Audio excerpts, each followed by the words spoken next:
Hi everyone, Cedar Eagle with Cedari Innovations. So I've been getting tons of inquiries of when I'm going to launch my website here. It's looking like it's 3 weeks away, so if you're local to Saskatchewan, you can come by the shop anytime, pick up inventory, everything's in stock, but as far as international shipping, we'll have to wait until my website launches. Just too much communication, I'm far too busy answering questions, going back and forth, trying to find the boats. It's just too much, and it's actually holding me back from getting the website launched. So I'm going to concentrate on that, and I appreciate everybody's patience. So if you can't wait and you really have to have one, get a hold of me, but it's got to be fairly quick and fairly easy, or we're just going to have to wait until the website launches. But I'm doing other things, lots going on, testing, evolving, pretty exciting things. I'm going to give you a quick tour of that now.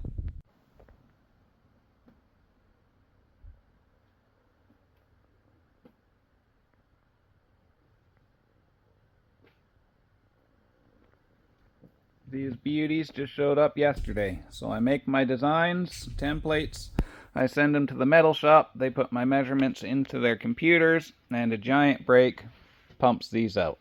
Then they come back looking like this as prototypes. If they fit and pass testing, everything's good, I put an order in and we add them to the list of canoes that they're compatible to. So this one right here is for clippers.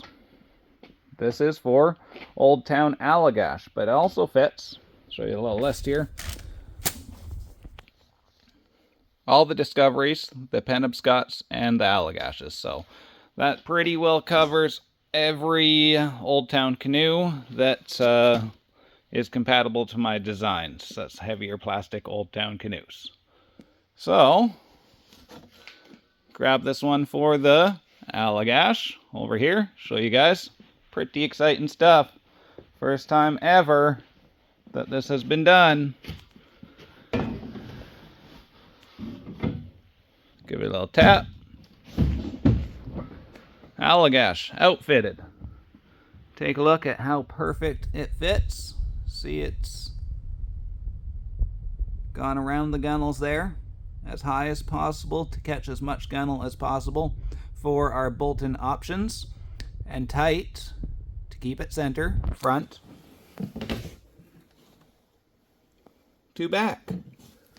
Just come around, and upgrade to all new models. You'll notice here from my old models is I've added this hole, so that gives us more bolt-in options. I usually only put 2 on each side. This is one more option to help us work around difficult rivets, gunnels. It's going to make them far more universal and easier to install. Major upgrade.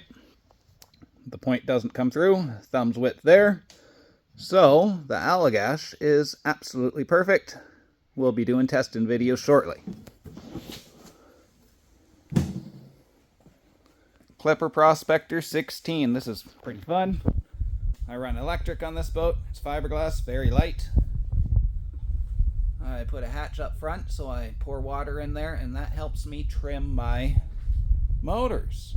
And you can throw ice in there and keep your drinks in there too. Just below the water line so it stays cold like all day. Pretty fun little upgrade.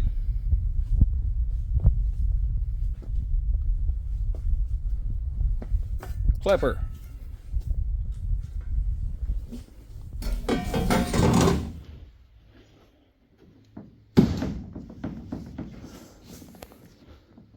Installed.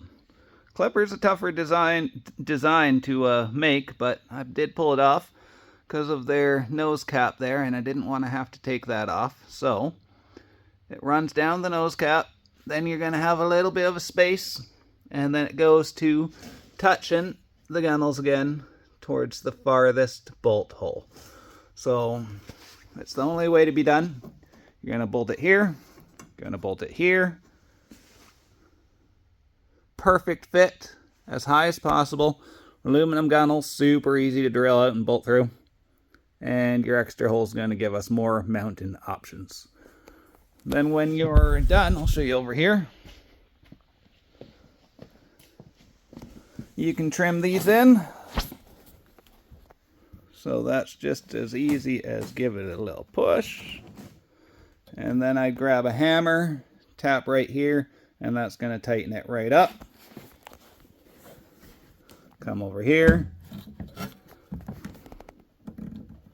Bend that in. Slide her back on. And all trimmed in, ready to rock. Next up, oh, so much going on, people. Hope you're following the YouTube. You had a vote and a say on this next thing. What boat to use, and you voted my old Expedition Pelican Explorer Deluxe.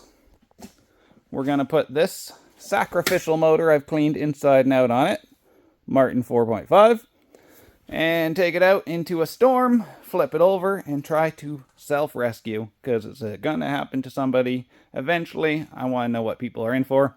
Should give everybody a little heads up. So come over here, take the long way around, shop super full.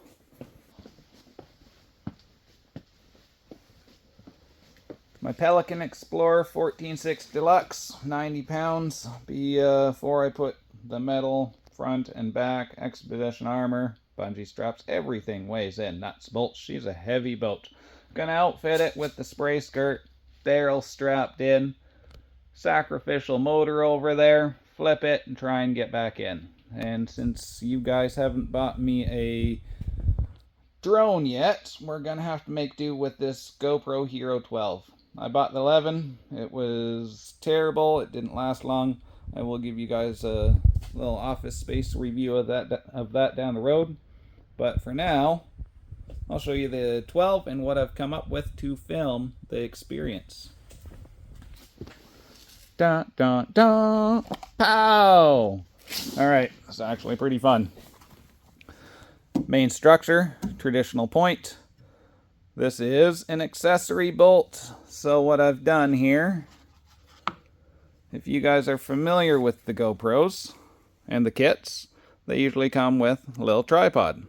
What I've done is drilled out the bottom for a 3/8 nut. Gonna put you guys over here for a sec. See what's going on. Looks good. So the idea here still works as a tripod.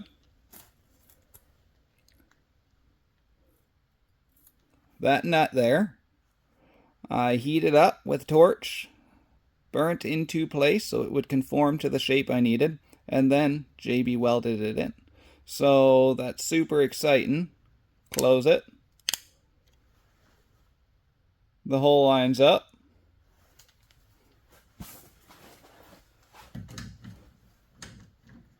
I'm going to wrap this in tape just so it can't open up when we're on the water. But the idea, playing here, there.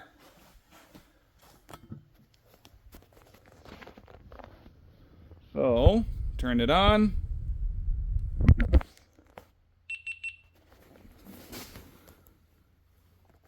This is my safety tether.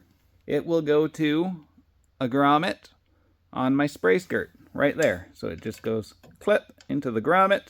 Then if this busts off, it will fall into the water. Floating case, won't matter. It's also tethered to my boat. So all experimental.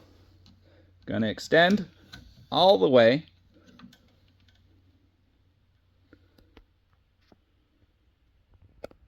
And this is gonna be your guys' view for my self-rescuing. So I'm going to flip over. And you guys are going to observe the whole thing, me swimming around, bailing, trying to flip the boat over with all the weight. Big storm. I think this is going to be incredible footage and super fun. And we'll upgrade it eventually when you guys buy me a drone. Alright, thanks for following everyone. Stay tuned for these ridiculous adventures. One other thing I'm going to mention is, dun dun dun, I actually got a mud motor here in Canada, super rare, brand new Honda 100 GX motor. Gotta go pick it up in Saskatoon, but that is going on the Old Town Tripper, and we're going to try and hit some swamp and mud and gross sludge water up a river system that I've recently paddled, and it wasn't great, really stinky. If it doesn't work out, it's going to be a terrible swim. You guys will laugh at me, but there's only one way to find out, and my audience, various people, have asked can we use mud motors on your designs? I have no idea. I don't know anything about mud motors. I'm watching videos. I'm reading up on them. We're going to slap it on this 17-foot tripper. It's my most stable boat. It's my biggest boat. Throw a big guy into the bow. I haven't found a volunteer yet. Everybody says no. But we'll figure out something if any of my audience wants to jump on board. Possibly muddy, stinky swim. All right. Thanks for joining, everyone. Keep you posted, and thanks for following.